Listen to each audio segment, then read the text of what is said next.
You have to do it. We can't start the episode off laughing, or I guess we can. Welcome to episode number 68 of Reezy Talks, featuring Caleb Roth. Random episode, definitely wasn't planned to broadcast today, but also wasn't planning on having Amazon release the new fee schedules, which they did today. And as always, I like to talk about that with you guys so you could understand like the new fees and how that's going to affect you, especially booksellers, because that's what, most of my inventory is, especially the long-term storage fees. And I got the perfect guest here to help with this. Caleb, what's up? What's up, brother? We did plan this. You texted me like 3 hours ago and asked if we'd do a show. I guess. I don't know if that qualifies as a plan, though. It qualifies. It kind of qualifies. Let's see who we got here. So if you're watching this right now live, please share this on Facebook or Twitter, or whatever. MySpace, if you still have MySpace, throw it up on there. The gram. Yeah. Screenshot it, put the link in your bio, whatever. More people need to know about this. This is actually going to be good news, which is it's never happened before. So get ready for some good news about Amazon FBA fees. We got Dane Upperman, Christian, Kevin Reed. Who else do we got here? We got Space. We got 23 people watching. Smash the like button, guys, because we are going to get into this. What do you want to start off with, Caleb? Do you want to go? Do you want to preface this with anything, or just go straight into the page, the 2019 U.S. FBA inventory storage fee changes? Let's give the history a bit, and you and I were chatting about this a little bit. I think the bottom line in all of this is it's all about supply and demand, and Amazon is attempting. I'll say the word manipulate, but they're trying to manipulate the market to balance out the supply and demand of sellers and buyers. Right, and, definitely. It's really timely today. You think they're also trying to? I kind of have a theory that they're also doing it to control pricing. Like they know that when they do these things, we're gonna by nature compete more, and the price is gonna come down, which means lower prices for customers, which means more customers.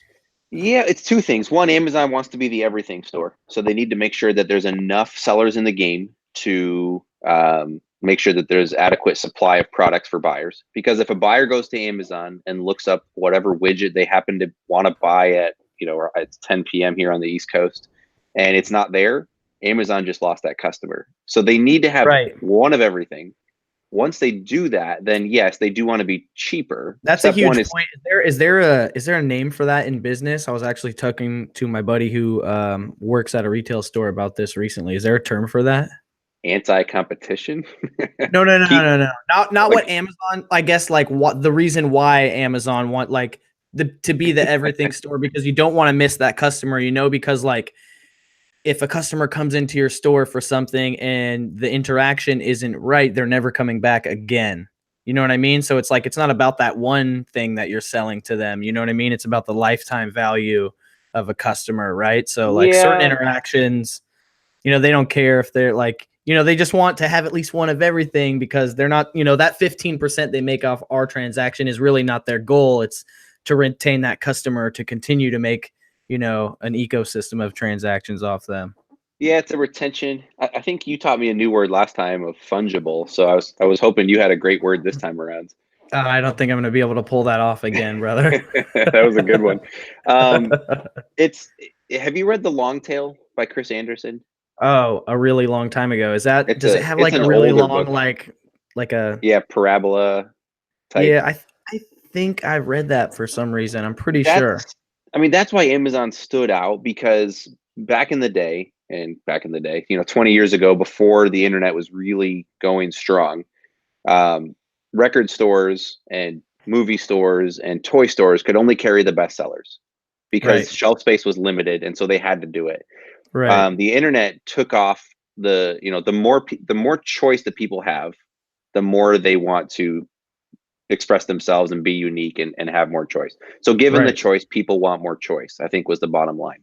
So Amazon expounded upon that and built upon that. And so someone looking for some random music that wasn't on the Billboard Top 40 all of a sudden can find it. So Right. No, that was a I've totally read this book because I do remember this. They were using music charts as like the main example for this, talking about like before and after, right? exactly. So Yeah. that's the beauty, and that's why we have 40 or 50 million, individual books available for sale on Amazon, because there's, that's what they want. If someone comes to look for a book on Amazon, it better be there. Otherwise, Amazon will lose that customer potentially. So let's just give a real quick tell people about the good old days when you could sell a book Prime for $4, including Yeah. shipping, and still make profit. Yeah. It was pretty ridiculous. This was the first year of Prime. I Which forget was what date it was. I just recently looked it up. I think it was like Q4 2006 or 2005. I'm not 100% sure. That was like right when Amazon started, a little bit before that or so. But for the first year or so, there was no long-term storage fees. There was a single ASIN exemption still. Monthly storage fees were pretty similar. They haven't changed too much really.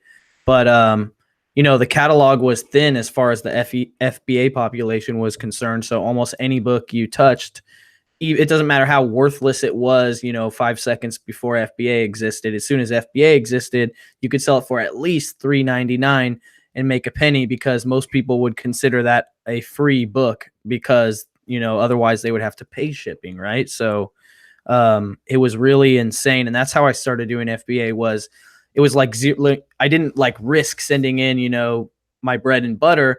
I just started sending in thousands of mass market paperbacks that had really good rank. I'm talking like that's it, like I was like, oh, mass market paperbacks, I love you, Stephen King mass market, like thousands of them, and they were all selling for like $1.35, and selling hundreds and hundreds of them a day.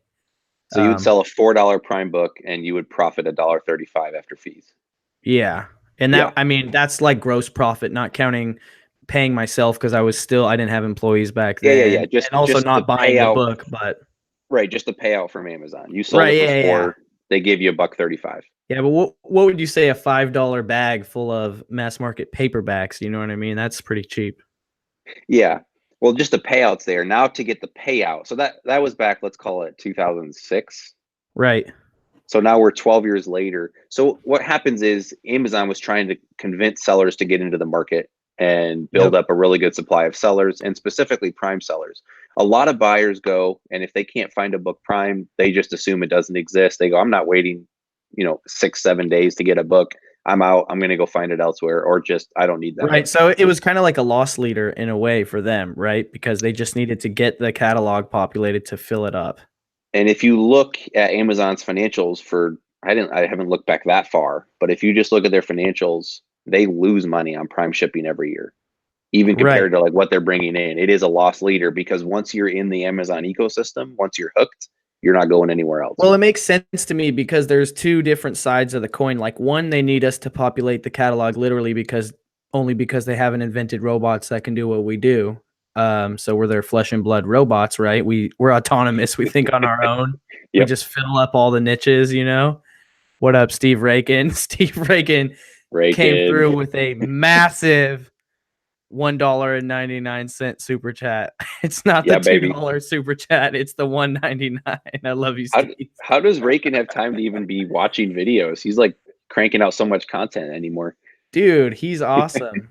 I I love don't it. know if he's showing up to hang out, but that's always the killer move, is to just like show up in the most popular show and then drop a super chat I love and it. get a shout out. But we gotta do Steve was talking about doing a mastermind, just like getting some heads together, some after hours, like once a month thing, doing some talks. But man, the good old Steve, days. come to Vegas.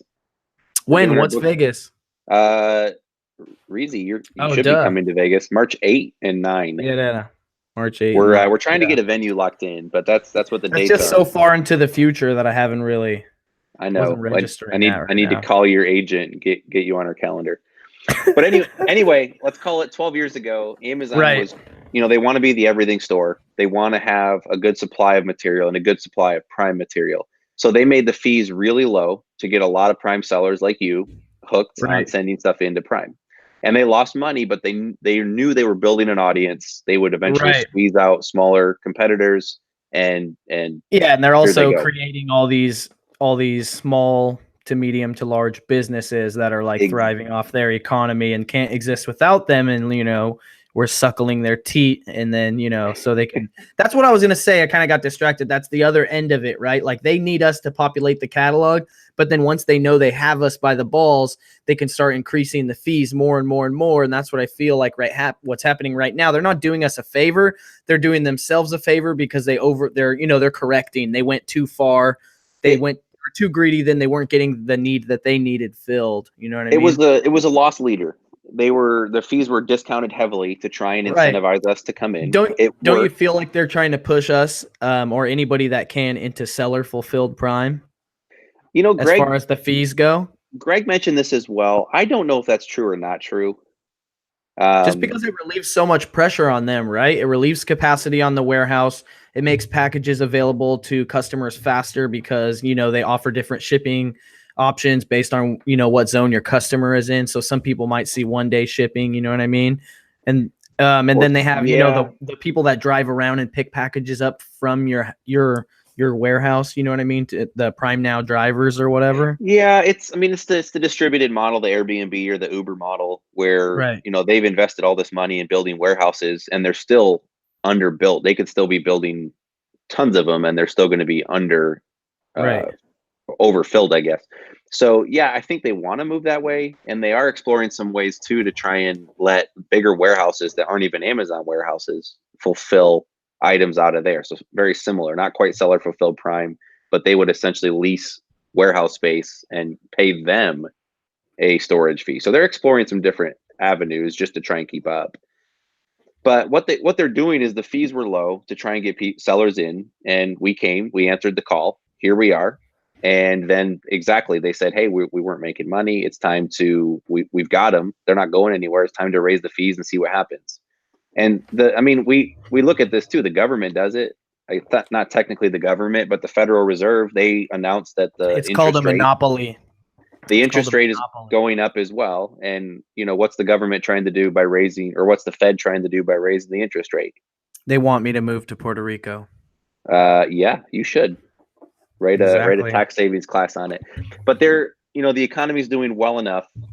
They're not trying to incentivize people to spend anymore. They're trying to strengthen the dollar. And so they're going to raise the inflation or raise the interest rate. Right. So that's what Amazon's doing too. Amazon's controlling. Amazon probably has more power than the U.S. government at this point. Right. I definitely respect their authority a lot more. Yeah. And you look at other countries too. Canada a couple years ago was their fees were quite a bit lower. Now they've pretty much caught up for FBA fees. UK's a little behind still. UK's a little behind. And I think what that means is there's not enough sellers there yet. So if you're in the UK and not selling, maybe you should be. Australia is a brand new market. I haven't looked at their fees. I bet they're really low because they're trying to drive adoption. It's so weird though, Caleb, because I like to think these other countries are like us, but X amount of years behind. But it's not necessarily that, because I'm saying, oh, you're 3 to 5 years behind because these systems just started in place and you guys got to catch up with the competition. But also it's multiplied with the demand. Like the customers just don't buy like we buy. Like Americans buy till no end, Yep.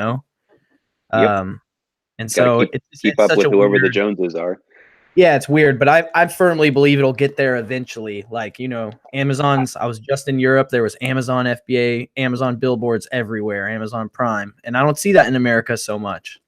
Yep. I think they're trying to drive it. And I think the fees eventually will catch up. So if you're in countries where the fees are lower, jump on it, take advantage while you can. So that's what it was. Amazon kept creeping the fees up and up and up, trying to take advantage, make as much profit as they can. And I think they either went too far and they scared too many sellers away. And now they're going, hey, we got to make sure enough prime offers are available. And so now they're kind of backing away. I think the pendulum, to your point, it went all the way over to one side, and they said, we might have gone too far. It's time to shift back and see what happens. Yeah, so kind of like one of those cars with like a really loose steering wheel, and you're like, oh no, overcorrected. Yeah, they got to come back.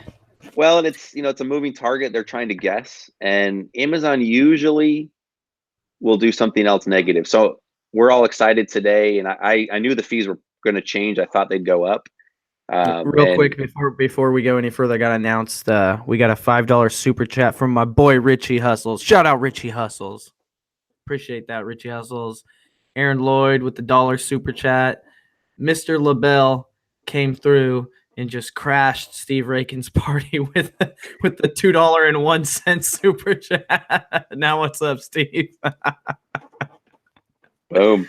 Awesome. All right, let's get into it. All right. So yeah, the pendulum now is going back the other way, and Amazon usually has other bad news. So I wouldn't be surprised in a week or two to get something else. Yep. But for now, we don't rejoice, right? So much. Well, we can celebrate a little bit and enjoy. So let's jump in and show what's changing, and then we can continue the dialogue. How's that? Yeah. No, fully. Let's do it. You want me to share my screen or vice versa? You share your screen would be the best. I'm actually throwing this into my Facebook group real quick. Stupid me, forgot to even throw it in there. Oh. All right. Can you see the screen there? Yep.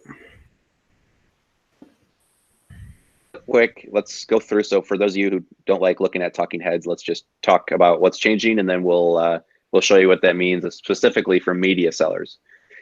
So hello from Amazon. Usually this is where you cringe and worry about what the fees are going up. Who cares about the pleasantries? Let's just go down. Okay, storage fee changes. Referral fee changes, fulfillment changes, mid-February. Okay, so this is typical. The last 2 years now, changes have happened in February and March. So I knew the email was coming mid to late December. That's kind of par for the course. And here we go. So fulfillment fees. We will make no changes to fulfillment fees for small standard size and large standard size items with a shipping weight of 10 ounces or less. That's a lot of books. It's not all. And I was like, okay, no changes. That's good. We will implement small increases in fulfillment fees for products in other size tiers. So we'll get to that. We will change the dimensional billing weight. Okay, cool. It doesn't really impact books. We'll introduce separate fulfillment fees for dangerous goods. Definitely not books. Although when I go to USPS, when I used to ship USPS, they always ask, is there anything fragile, liquid, perishable, or potentially hazardous? And I would always just chuckle and say, yes, books are hazardous. They contain ideas. And they would just roll their eyes. So that doesn't really change. So we'll get to these fees in a second. This is a big deal. I'll explain why for books. Storage fees is the one that I think you keyed in on, which was we're going to eliminate long-term storage fees for units from 6 months to 12 months. So they used to charge twice a year, February and August. And then last year they implemented every month they were going to charge fees. And it's actually the same. It's the same exact fees, right? Just spread out across months. Yes and no. And I got some charts we'll show you. We can't do a call without a spreadsheet somewhere. We cannot. So we'll do that. They're basically going to phase out the current storage fee system next month, so January 15, and then we'll get to the new fees. So this is awesome for books because no long-term fees until 12 months in storage, which is a long time. If you haven't sold your book that quickly, you're doing something incorrect.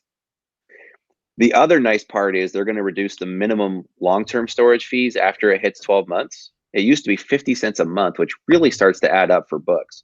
Because a book typically is 1 to 2 to 3 cents a month. That's it. And all of a sudden you go from 3 cents a month to 50 cents a month. That's a huge increase. Yeah, that depending on your business model, you could be out of business. Yeah, if you don't look at your storage fee numbers, you could get hurt bad quickly. And then we'll have a higher monthly fee again for dangerous goods that doesn't apply. So let's jump into storage fees, and then actually the referral fee is actually a big deal on the fulfillment.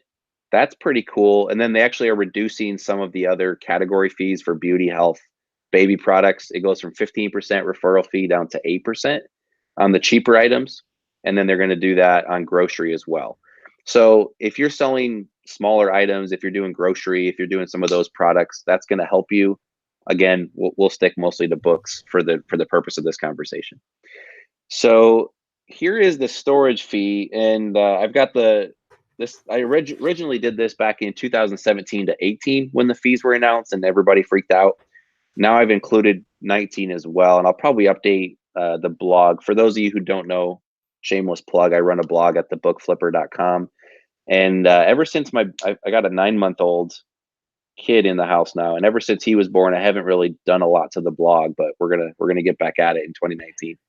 Yeah, you the one of the 10 commandments of Reezy Resells, you got to read everything Caleb writes. Mandatory. Love it. Required reading on the syllabus. Serious stuff. We won't look at the boring spreadsheet. I got the charts. So we've got blue, which was 2017 long-term storage fees. And this is total fees. So this would be after 12 months. The total fees were what you see here. 2018 was orange. You can see that was really bad. What is this, And yours? this is for a less than 1 pound book. Oh. So a regular paperback book. Okay. And that's going to run you about 2 cents a month in regular storage fees. Yep. So blue is 2017. Orange was 18 when everybody freaked out because the fees were high. And gray is where it's going to be in 19. So it's actually closer to what we saw 2 years ago than last year. So the way it worked with books, and even last year, it wasn't, or this year, it wasn't that big of a deal. You basically got charged a penny and a half to 2 cents a month.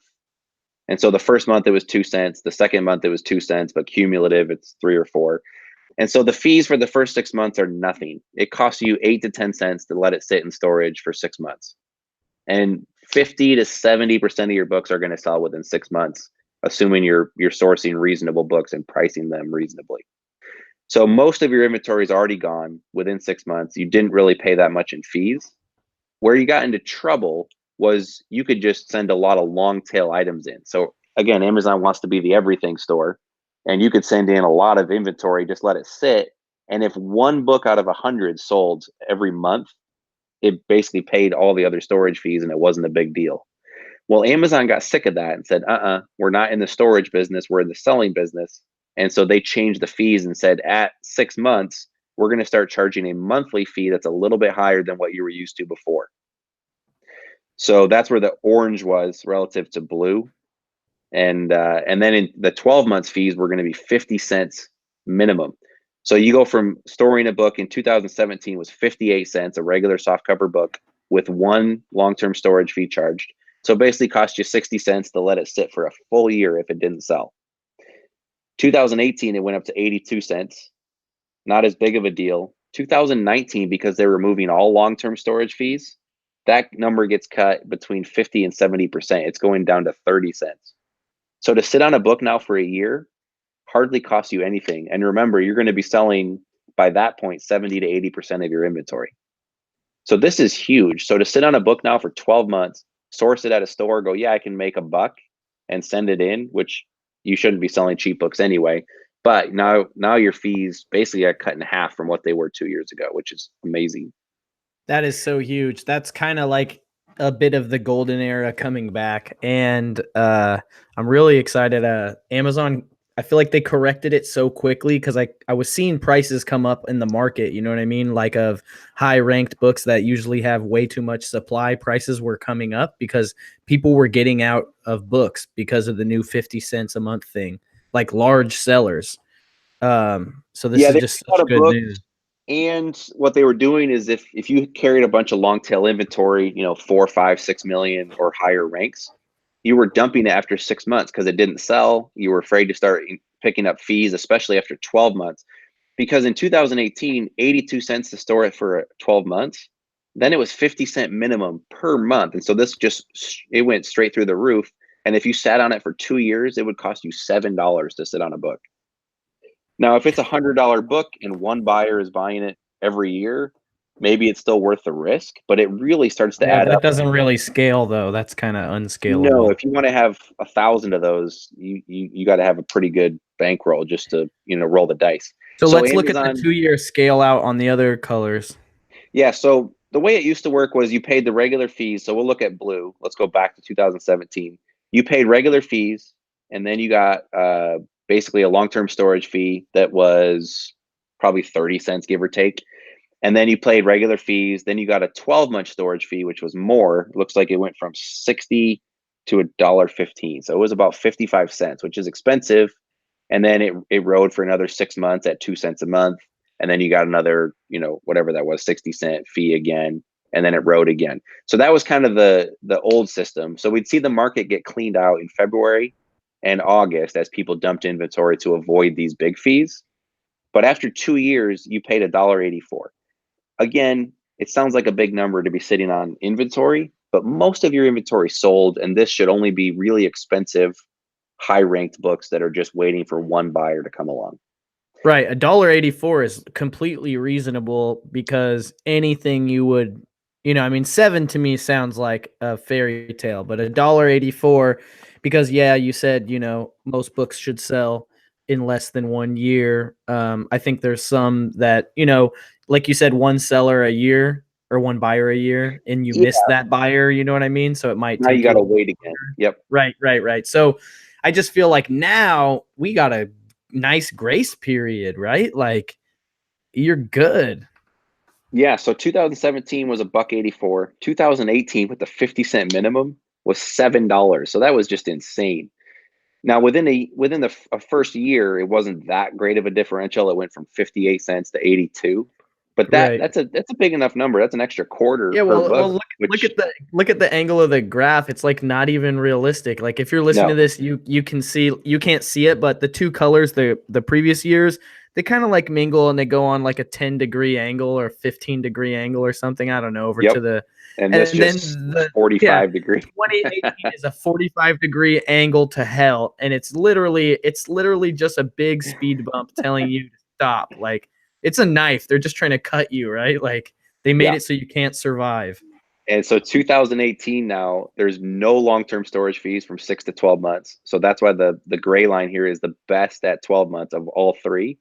And then it's just a straight line 15-cent minimum all the way up. And so after 2 years, instead of $1.84, now you're at 2.32. That's reasonable. That's a reasonable increase compared to that.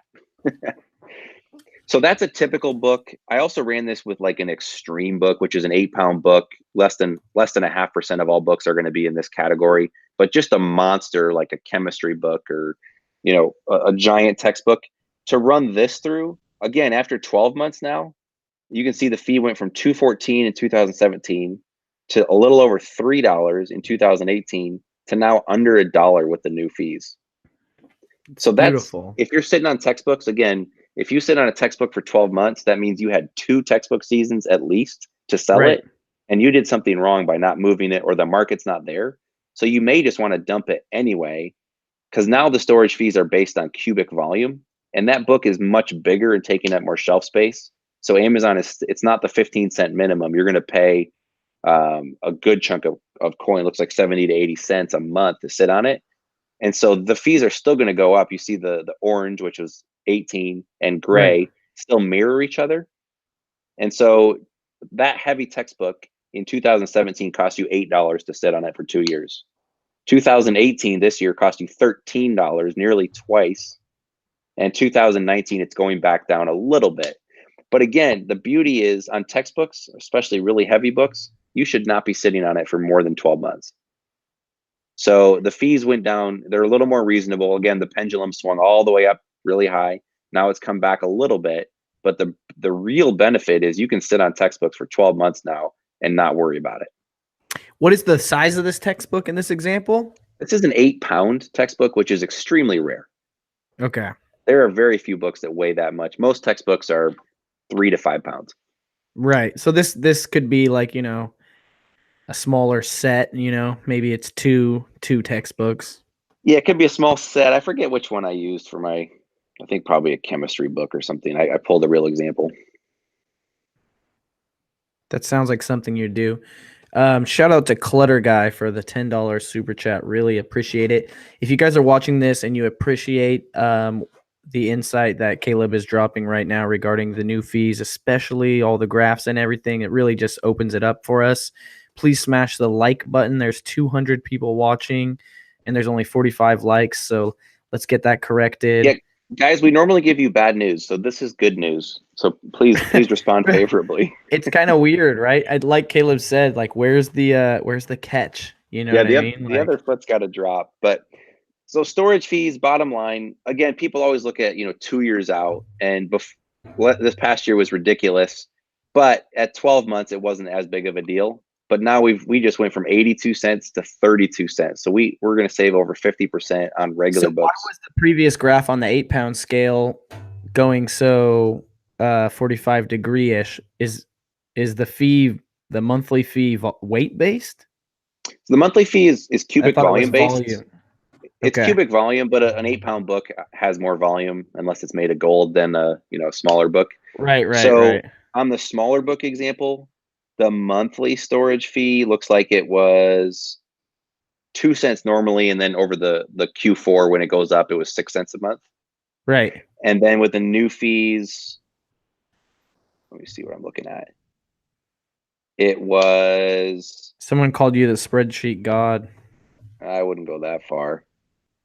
Who 2000. do you know anyone that's like you admire their spreadsheet skills? My brother. All right, we're gonna have to get that. he should make an Excel course. He did a lot of work on the tracking spreadsheet. A lot of the macro stuff is way over my head. I like numbers for the practical purpose. They help you see things and make good decisions. Oh, for sure. But so the monthly fees, I'm trying to look at. It's late here. I'm going to use that as my excuse. No, it's all good. Basically, it's based on a cubic volume. So this heavier book had dimensions of 10 by 9 by 2 inches, so it's quite thick. And your monthly fees were going to be 86 cents after a year. Okay. In the past. So it was a 78-cent premium versus on the other books, you were hitting that 50-cent maximum in the past. Okay. But didn't the email said, what was the example? Because I didn't get the email. I still haven't got it, right? I just didn't get it. I went and looked it up on the dash. Is this the email you're looking at, or is this from Seller Central? No, this is the email, and then they always have like you can click through and see what's going on. But right, I was looking on the dash, and what it was showing was 15 cents a month storage fee for books. Yeah, so after 12 months, they used to charge 50 cents in 2018. That's why that chart on the upper example went so high, because it was 50 cents a month. Right. It's based on, so the way they had done it is at 12 months they charged 11.25 per cubic foot, and at 12 months they were charging, looks like $3.45 a month per cubic foot. And it's weird to think in cubic feet because I have no idea how many cubic feet a book is. Right. But it's 0.2, I don't know. Who knows? Whatever it is. But basically, it used to be a 50-cent minimum. And so that's why it went up 50 cents a month here instead of a much smaller rate. So now it'll be whatever the cubic feet are, if that's plural. Basically, the fees aren't going to kill you. The fees are going back down, which is a beautiful thing. Yeah, no, like if the numbers and everything's too much for you, just understand that it's okay again. Exactly. And I may have to rerun some of this just to make sure that on the cubic feet we are doing the calculations correctly. But a lot of books would never have hit that 50-cent minimum. And now Amazon's saying that was a little too aggressive. We're just going to go to 15 cent instead of that. Right. So that's good. Let's look at the other piece of the equation, which is actually pretty cool. And they may have to clarify further. So it's the fulfillment fees, and last year these went up quite a bit, and that also hurt. Like they went up significantly on the 1 to 2 pound books. They think it cost us a little over $1 extra per book, which really eats into margins. So Amazon made a nice chart again. So they said before the fees change on February 19, here's the fees today that we're used to. Here's where the fees are going to go to. So a good chunk of books are in this. And they're actually changing how they stratify it. So let's go through it real quick. It used to be under 1 pound would be at $2.41. And if the dimensions were small enough, like a small paperback, it was considered the small standard tier. And so that was most paperback books that you're going to see. As long as it was under like 3/4 of an inch thick, it cost you $2.41. So that's the cheapest FBA fee you can get. After the fee increase, it's still going to be $2.41. So most of your paperback books, if you sell a lot of small books, the fee is not changing there, which is cool. come back to the other good news. Some of the bad news is, again, on a large standard. So this is probably, I think Greg and I looked at it. It was like 44% of books fall in this large standard category. Did you analyze the whole category or just like a certain amount of it? We looked at all books on Amazon and looked at what percent fell into this like large standard 1 pound to 2 pound. I think this was the biggest category on Amazon. So most of the books you're outsourcing are typically a pound and a half. So they're going to be in the 1 to 2 pound category. And this fee is going up. In 2018, right now, you're going to pay $471 as a fulfillment fee. So that's for Amazon to pick, pack, and ship it for you. After the fees go up, it's going to add a nickel. So it's an extra 5 cents every book you sell. Ooh. But shipping rates are going up quite a bit. FedEx and UPS have already announced rate increases. And this is probably just Amazon's way of passing some of that charge back to us. The 2 to 3 pound category is going from 509 to 526. So that's going to run us an extra 17 cents. Boo, whatever. And then after that, it was 38 cents a pound after the first 2 pounds. And now it's still going to be the same 38 cents a pound. So the worst book you could sell now is between 2 and 3 pounds. It's going to cost you an extra 17 cents, which I'm okay with that. It's not a huge deal. It's not a deal breaker. And the majority of your books, nearly half of your books, are going to be in this 1 to 2 pound range, cost you an extra nickel. So yeah, get your nickel jar out. You're going to be spending nickels next year. Here's the part that if this is true, this is actually going to save us a lot more money than the nickels that we're giving up. So the way the shipping weight used to work was the small standard tier was based on a packaging weight of a pound, which was a shipping weight of 12 ounces. So Amazon's mailers that they use, they just across the board, they say it's going to take 4 ounces. So small standard has to meet dimensional considerations. And then it was under a pound, but that had to include the packaging weight. So even though they said under a pound, it was really 12 ounces or 0.75 pounds. There's some fun math for your evening. But if it was 0.75 pounds or less, it was considered small standard. If it was 0.76 pounds or higher, it was considered large standard, and it bumped up over that tier. So it went from $241 on a book that weighed 13 ounces into the 1 to 2 pound category. So it went all the way to $471. That's a big deal. It looks like, so they probably got some different rates. And so now books that weigh 10 ounces, they're shifting this down. It used to be 12 ounces or less was $241. Now it's 10 ounces or less, but they actually tossed us a bone, because usually at the 13 ounce range, it jumped up to $471. Now 13 to 16 ounces, which a lot of books fall in that range, are going to be at this secondary tier of $248. So a lot of books now just got cheaper. They went from $471. They're actually going to be downgraded to $248, which is awesome. Because they're not counting the packaging weight. Exactly. So now there's a shipping weight that they broke out. This is new, so they can't compare this to the year before, really. Before it was just sub 1 pound, but that was 12 ounces plus the packaging weight. Now anything that's up to 16 ounces as a shipping weight, so that's like the item weight on Amazon. I think that they didn't clarify this, so I could be wrong. It makes sense. It makes sense that it, what you're saying could be right, because why else would they clearly label those two different weights? Right. And I tried to look at the fee calculator, because last year they would show them side by side, and they haven't updated it yet. But when they do, we'll be able to see side by side. And this is my theory, and I'm hoping it's right, because that means every book that weighs between 0.76 pounds, because that they take it in pounds, not ounces in the database. Every book between 0.76 and 0.99 is now going to save us 471 minus 241, so about 230. Wow, that's a big deal. And there's probably a big chunk of books. That's like more than some people make on average per book with their business model. Yeah, and that's probably a pretty good deal. Yeah, that's going to be all those same books that people do. You know what I mean? All those same light and small, well-ranking books that people are just selling fast to make like $1. Those are going to now make $3. Imagine that's your entire business model, and that what you're saying is true. You just 3x'd your business model. Yeah, and to give you an idea how many books meet that criteria, See if we can run a live. You're querying a database right now? Yeah, so I'm grabbing the Scout IQ database real quick just to see how many books meet this criteria. And if you guys know SQL, you can probably laugh at my skill sets because I don't really know what I'm doing. There are 1,151,000 books that meet this new criteria. Wow.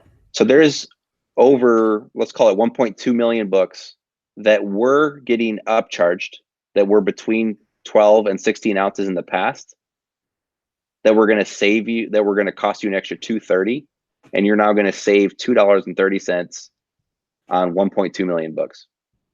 That's awesome. You heard it here first. So $2.30 times. You gotta analyze that a little bit more. Those 1.2 million.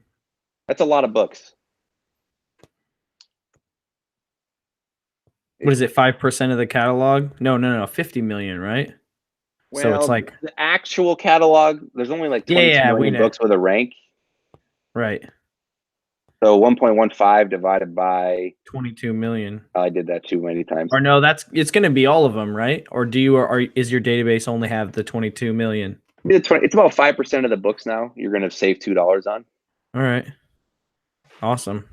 So even though they're raising the fees, and people might look at this number here and say, "Hey, it goes up a nickel on the biggest category of books." Right, but that's still like inaccurate to say 5%. I have a good feeling that 5% is highly weighted in the category of ranks that actually sell. Yeah, and we could further analyze it, but bottom line, storage fees are going way down, and if this secondary tier actually holds out, then fulfillment fees go way down. So if you think books are dead or it's time to leave as of last year, I think Amazon's trying to get people to reconsider. Yeah, it's weird though, right? You feel like they're talking directly to us, right? These are 4 books. Right.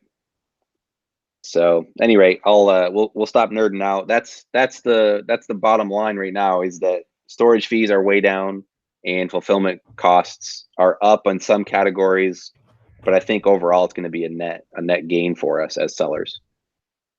Awesome. Someone was asking about the spreadsheets that you were using. Is that available for anyone else to access? I mean, it's literally just a spreadsheet that has like the monthly storage fees. If you want it, I'll email it to you. Graph? I just built this. I had the graph in a blog post. I need to double check my work because I literally put this together 10 minutes before we jumped on. And so I need to double check my work and make sure it's accurate, and then we'll do a blog post as well. Awesome. Someone was asking about Amazon having some pricing errors. I don't know what that's talking about. Yeah, so they've started restricting a bunch of books, saying for pricing errors. And in the past, what would happen is you can set a min and a max price, and if your price was outside of that, they would actually strand the book or make it unsellable until you change the price. And you go back and change the price, and they go, "Sorry, it's still not. We're not going to accept it." And so people were reaching out to seller support and saying, "What's up?" And they said, "Hey, we have this new fair pricing policy. According to our data, our analytics, you're charging too much money for a book." And they'd be like, "I'm the cheapest offer on this listing." And Keepa shows that it's normally a $50 book. I'm trying to sell it for 40, and they were deactivating the listings. And Amazon just kept saying, "No, it's a fair policy." That's kind of the lingo they were using, and we're linking back to a page. And it's just like the textbook restrictions last year. It's impacting some people and not impacting other people. Yeah, it's not impacting us. I'm not impacted. I think it's a glitch based on past experience with Amazon, and I think they're trying to do something and they're going to change it because it's free market. We can list whatever we want. For Amazon shouldn't have I guess it's their platform, but it's free market. Well, you know how back in the day they used to, if you had the lowest price at FBA, you got the buy box no matter what. End of discussion. That's how it used to be. Now, if your price is out of their algorithm's desirable range, you don't get the buy box. And they'll hide the buy box. And it says available from other sellers, and they have to dig to find it. But it didn't used to be like that. So obviously they're improving it because, they probably got a lot of bad feedback from customers who maybe one click bought, $1,000 FBA book that should have been $12. We sold a $2,000 merchant fulfilled book out of the Prime box out of the buy box that we didn't even own. because we were messing with the algorithms and trying to work on some repricing stuff. And we were the cheapest used book at the time, so we won the buy box, and someone bought it through us, brand new, not from Amazon, but brand new from third-party sellers. It was like $80. Nice. And so we actually we were nice and reached out to the buyer and said, I think you accidentally did this. We'll fulfill it if you want. We would have drop shipped the $80 book for 2,000. Right. And we just said, no, I think you meant to buy the new. And they're like, oh my gosh, yeah, we just clicked the buy box. Right. So yeah, stuff happens, and Amazon probably had enough of that. You are such a nice guy, Caleb. Well, it's the right thing to do. You are such a nice guy. And selfishly, if they were to return that book, we would have been out the 15% Amazon fees. That doesn't get refunded. So we would have been out $600. Right. Right. $300. Yeah, that makes sense. I can't do math. But and they might not have ever noticed. Maybe it was a company credit card. But Right. yeah, so Amazon suppresses the buy box. I think this whole fair pricing thing is a glitch. And if you're impacted, I've heard of people kind of escalating. I wouldn't recommend this for everybody, but Jeff at Amazon.com and someone from, senior Amazon support will get back to you. But the thing is, you can't, and you've learned this too, you can't trust someone at Seller Central because they're going to come back and tell you something that's totally inaccurate. Right. You got to get it all in writing. Not even everything. I mean, the agent's going to tell you, someone from the Philippines typically, and they're going to tell you whatever you want to hear to go away. And it might not be accurate. Yeah, well, because they're all paid based on like how many calls they take, right? Right. So don't trust that. Don't spread the disinformation. Maybe it's something that's here to stay, but it's not impacting everybody, and it smells a lot like the counterfeit. Well, so just like, for example, to put it into perspective, like Amazon's system is not perfect. It's so like autonomous, and like I'm sure many different engineers have like worked on it. And so like picture like a giant building that like different contractors came in and like built on top of. They can't really just change everything super easy. It's just not going to happen, right? So like, for example, do you have access, Caleb, in your Seller Central to where you can click on your SKUs? Your SKUs are hyperlinks. You can click on them and manage inventory, and then it brings up extended detailed information about that ASIN. You should have it. A lot of people don't even know about this because they just didn't notice it, but you can click on your SKU. It'll take you to a detailed page for that specific ASIN. And it shows you how long you've had it in stock, when you sold it, what the prices were. And I think it might even show you other sales. I don't know because I don't have it. And I finally figured out why. It's because when Amazon came out with Amazon Custom Program, I signed up for that because I figured it's like, grab it while you can. Maybe they won't accept up for that as well. Right. Maybe I'm wrong then, but that's what they concluded, is that the reason my account is glitched out and doesn't have that is because I signed up for Amazon Custom. So maybe you don't have it either and you don't know about it. But you do. We run a couple accounts, so one of them has custom and one doesn't. And right. So I don't have it on our main account, but I have it on older accounts. But the point is that like, I'm like, yeah, can you fix it? And they're like, oh, we're working on it. And it's like a shot in the dark, right? Like I might be screwed forever, right? Like I used to have daily payouts too. And when they migrated from old Seller Central to what everyone knows now, which is Seller Central 2.0, I lost my daily payouts and they never gave them back to me. Oh man. Yeah. Knowing what I know now, like about running software, Scout IQ is such a small scale compared to Amazon. We're just one tiny fish in their whole ecosystem of developers. And software is glitchy and it's difficult to handle tons of different use cases. And for Amazon to handle, like we freak out when their servers are down for an hour. And they're massive. So to change things at scale, yeah, absolutely, things are going to get wonky. Right. Someone said they think I got Botox. It's just the ring light. It's the ring light. I did get a shaved head though. Yeah, man. So I'm actually really, really excited. It's great news. Like there's a lot of like, for example, books that you just weren't sure were going to sell in 6 months. People might have been keeping those at their warehouse and self-fulfilling them. And now, as long as you're sure it's going to sell between 6 to 12, you can ship it off. Exactly. So 12 months, the fees are much cheaper. It's going to be great. And, I was fully expecting to see fees go up. I've got a couple of friends that do bulk books, and I was nervous for them because I figured the Right. fees were going to go up and just eat into their margins even further. And I was just like, well, also we sell software to booksellers. So the more sellers that get into the market, the better. And if fees keep going up, we run the risk of the market shrinking. Right. And Any so I book that was takes over a year to sell, also, you probably should merchant fulfill that anyways. It's not going to be exact the end of the world. It's all. I really hope for, if you have a book that takes longer than a year to sell, I really hope that like when it sells and you grab it, it's like the most interesting like topic. You're like, oh wow, like analysis of Persian rugs from like the 16th century or something. You know what I mean? Like just you're like Yep.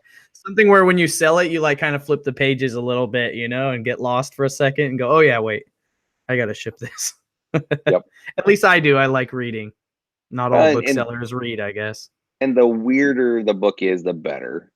Oh yeah. I From like from reading those. selling I on like Amazon. reading those books. Where it's just so weird. You're like, you don't even know if you should be reading it or not. Like you might not want anyone to see you, but you're like, I gotta see what's in here, man. Yep. Um, okay. One thing real That's quick, as we yeah. were just chatting, let me share my screen one more time. I had one of the formulas slightly off. So let me show you, should be update. Again, I'll check it before we blog, but um, the monthly storage fee, so the long-term storage fees starting in 2019 after 12 months. So these fees won't even kick off till February of 2020. Are at least 15 cents based on the dimensions of this small, like typical size paperback book. It's actually going to be 17 cents. So I'm off by 2 cents a month. Awesome. So the chart should look like that is updated. So the chart now in 2017 would have been $1.84 after 2 years. 2018 was 702 still, and 2019 will be 251. But again, the key metric at 12 months is still what we had talked about before. It's going to go Yeah. down to the lowest it's been in 2 years at 32 I cents. mean, for the most part, we're going back to 2017. Yep, in a good way. Yeah, literally, it's like So it's not exact, but it's a higher at one spot, lower at another. It's pretty much, I would say, the average is probably almost equal between those it, two lines. yeah, it's Pretty going to be close. somewhere in that. Yep. Yeah, awesome, Okay. man. That's super Question for great. you. You're talking about all these super chats. Explain super chat to me. I'm So not familiar with this. when you're live on YouTube, people can tip you, Okay. and then stuff happens. So And and it's just called YouTube. a super chat, or do you It's get called a like super. It's called a super chat because when they tip you, depending on how much they tip you, whatever comment they write and their name and their icon stays like as a banner in the top of the chat until like the meter goes away. So the higher donation, the longer the timer is. And so love it's it? kind of like free advertising. People will just drop into, a live stream, then do a super chat, and then people are like, oh, thanks for the thing, blah, blah, blah.com, and whatever, bounce out. Some people don't even acknowledge the super chats, but someone was asking how is this going to affect Scout IQ triggers? Um, it won't affect the triggers. We'll adjust the fees probably 2 to 3 weeks before the fees change. So probably the 1st of February. We'll just rework all the calculations to factor in the new fees. And then if all of our triggers are profit based. So if you're cool making $1.50 or $1.75, we'll adjust the fees, and you can just leave your triggers where they are, and we'll be off and running. Awesome. I'm going to drill you real quick for some Scout IQ eFlip stuff. Scout IQ coming to what country next? So UK is up next, and Concrete. It's in the book. UK is being worked unless on. It's something next. changes. So yeah, the what we did is we essentially crowdsourced the customers. So we asked, where do you want us to come next? And if you haven't signed up yet, you can register for updates at scoutiq.co/countries, plural. So scoutiq.co/countries, and you can sign up there. And once we get 100 users, we will kind of dig in and start investing and work on building out the MWS calls, as well as building a database, because a database is important. So for whatever country, as soon as you get 100 pledges, or how does it work? Are people like? Yeah, we're not And then asking for money. I mean, you could go in, I guess you could just go in, and the Russians could could, hack us and just say there's 100 Russian people. It's not guaranteeing that we'll come there because we need to make sure that the market makes sense to spend the money and do the investment. But the UK is up next. Canada is after that. And then probably, like, I know Germany's really big, but we don't have 100 people yet. So if you're in Germany and really want us to come there, tell your friends. What would be next? Maybe Australia is not really developed yet, but no, maybe it's not. We'd maybe probably like what about like Ireland, other English speaking countries? that would probably fall in the UK. I think there's 6 markets in Europe, in the EU. I think it's Italy, Germany, France, Spain, UK. That might be it. There might be one more. So we'd probably stick to those main European Union countries. But don't quote me on it. I know that UK is up next and Canada will be following shortly behind. Awesome. So awesome, man. Any updates on eFlip? Anything on the horizon? We have, obviously Outliers has been out now for several months, and that's really where it is. As we go to other countries, we'll probably take eFlip there as well. So if you are in the UK and want to take advantage of merchant fulfilled to FBA flips, we would wire that up. Right now, we have a lot of UK customers that use prep companies in the US, but we would actually give you. I lost you for a second. I don't know if it was me or was it you. What was that last part that you said? We would basically bring UK data to the UK rather than US data, and you have to use a prep company here. Yeah. Okay. So cool. Yeah, no, it's fun. It's exciting. I know someone that runs a prep center in the UK. I don't know if they would want to do books or not, but I wouldn't see why not. Books are a rare breed, mostly because I think honestly, I don't think it's a big deal. I just think that nobody that was a bookseller has made a prep center. In the UK or in the US? In the US, who did?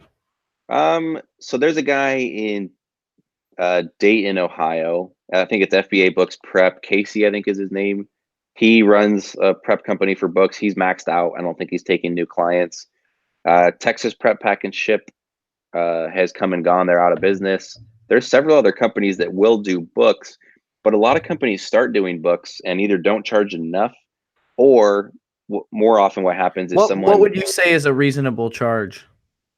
Like if someone was to give you the service that you really want, to be able to come to expect, to build a business off of, to grow, to not have to worry about it, what would you pay? At volume, probably $1 to $1.25. If I'm only doing 50 to 100 books a month, probably I would expect $1.50, $1.75. With the caveat, most of these prep companies are not listing for you, so that defeats the purpose. And that's maybe that's common for private label. But if I'm gonna drop ship books to you, I want to give you access to my account limited. I'm giving you access, and I trust you to list it and look for counterfeits, and I'll price later with my repricer. But you got to list it for me, because when I did a couple test batches, and I know there are some companies that will list. Right. And if you're out there, reach out to me, thebookflipper@gmail.com. I've got a lot of eFlip customers to send you if you'll list, because most of the prep companies that I've at least preliminarily researched are not listing. And so you have to drop ship books. There seems to be like not a standard business model either. Some people want to charge you a flat rate. Some people want to charge you this. Some people want to nitpick you for everything. Some people want to flat rate you plus this, plus that, Well, it just seems super duper complicated. Like, I'm not going to monitor it, the 1,000 books you prep for me to see how many got this fee and that fee, it just seems ridiculous. Yeah, it definitely needs to be simplified, but you're having to manage returns. It's a lot of touch points. So it's the 80-20 rule. If you're going to run a prep company, you want 20 really big customers that are sending you 500 plus books a month. But what happens is, same in software, you end up with 1,000 small customers that send you 10 to 20 books a month. And now you've got to switch gears, change accounts, email people, deal with, there's just so much headache involved in handling all the small players. And so I get it. It's tough to run. Yeah, I think the way to do it would just be to have a volume requirement. You know what I mean? Like, make the fees prohibitive to not meet a certain volume. Yeah, just make it, I'm going to charge you $2 $3 a a book unit. Yeah, if you don't hit until, this unit, then it's yep, 150 a book. yep. I'm fine paying $1 to $1.50.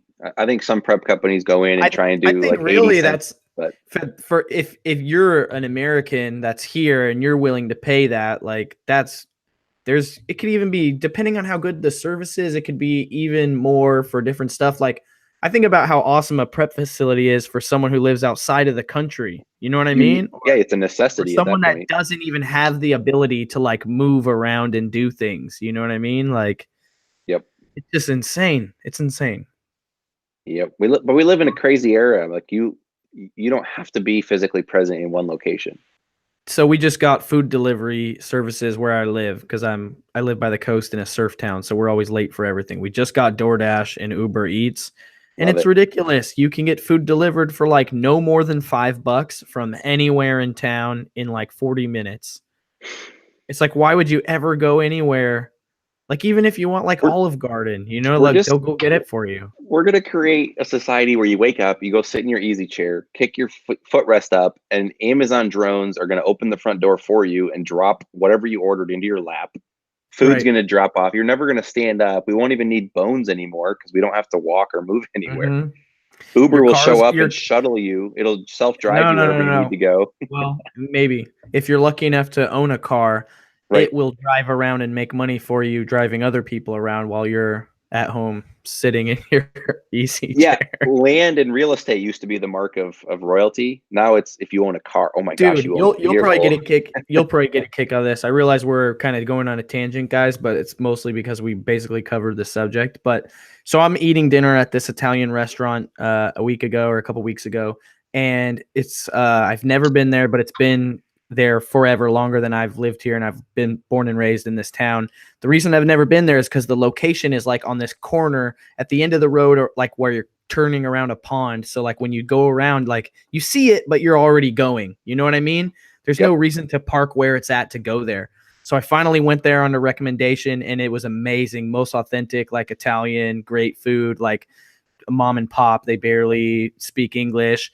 And I was like, wow, they got like an iPad set up. I was proud of them for having like a little bit of technology. And then I noticed like the Uber Eats and the DoorDash stuff around. And while we were eating, they couple came from both services to pick up meals. So just as being inquisitive entrepreneur, I start talking to them and asking them about it. And they were so happy, their eyes lit up. And they said in the last 3 months, since these services opened, their business doubled. Wow. And I was thinking about how crazy that is, that these food Sheesh. delivery services democratize the geographic location of restaurants, and totally disrupts the food industry, because here's an industry where you pay, your rent is based on like how many cars drive by, how many feet walk by, you know what I mean? And it's like, here's this new ecosystem where like all you have to do is come up in the top of the search and you live on the best street. You know what I mean? Like, I don't know. I thought you'd get a kick out of that. I didn't realize it until it was like right in front of me. Yeah, it's totally changing the real estate perspective. I didn't even think about that. You're gonna have online gentrification instead of physical gentrification. Exactly. And I think there's going to be stuff too. Like, you know how you can, like, store pickup is a huge thing. You order at the store, go pick it up. Um, you don't even want to go, we don't want to go to the store to pick it up. So you'll choose store pickup, like, but with the option for like Uber XL or what Uber ship, you know what I mean? And the Uber driver will go to Target, get your pickup order and bring it to you. Like integrated with Target, you know what I mean? Yeah, Like maybe Target made a deal with Uber or whatever. yeah. It's our kids are gonna, well, Have you seen the most of our, concept for the delivery vehicle where it like knows, it knows when you're home. You like let the, it's like a Amazon concept thing. I forget where I saw it. Someone made it up basically, but it was like you allow Amazon to know like where your phone location is. So through that it knows like yeah, where you're at and when you're going to be home. they And set up then geo fences.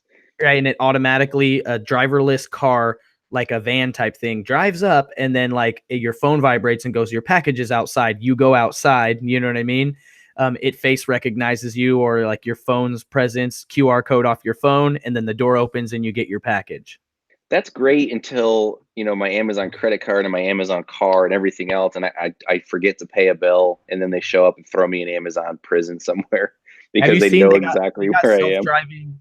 self-driving cars for Domino's now that deliver the pizza, where like you pay, the window rolls down, and then you grab your pizza. I've In not the seen that. future, they're going to be, and I don't know, it might even exist already, but making the pizza, there won't even be a Domino's. The cars will be driving around loaded with ingredients, making the food in the car autonomously. You know what I mean? And then you can have the whole conversation about the chicken and the egg. You know, do you let the car just keep, you know, pooping out pizzas for you, or do you try and steal the car and have unlimited pizzas? Right. Maybe that's just Wow. where my head goes, but That unlimited pizzas, you're like, yeah, bro, I got a pizza machine to fill it I up. stole it. I just it's in my basement. We don't let it out Pizza, anymore. unlimited pizzas. Dude, It's we can solve global warming, we can have electric cars, or we can have unlimited pizza. We are Pick going to one. go for the unlimited pizza Absolutely. every single Absolutely. time. All Let me right. see if we got Yeah, any do we have any questions here real actual quick. Amazon questions we can tidy up? It's like Demolition Man. Amazon wins the franchise wars. We didn't get the flying car, but the drones for packages. Yeah, I don't think we got too many more questions. We covered it all, man. We didn't leave any loose holes. Perfect. Thank you for joining me, Caleb. Really appreciate you coming on the show and breaking it down for us. Yeah, you bet. And are you coming to Vegas? Yeah, if Sweet. you guys want me to be there, I'm coming. We'll fly you out. Yeah, let's figure it out so that I can get it on the schedule. Okay. We're still trying to lock in a location, but for those of you who don't know what we're talking about, Travis and Jeff with Acceler Lists, we co-sponsor a nerd meetup / book selling conference.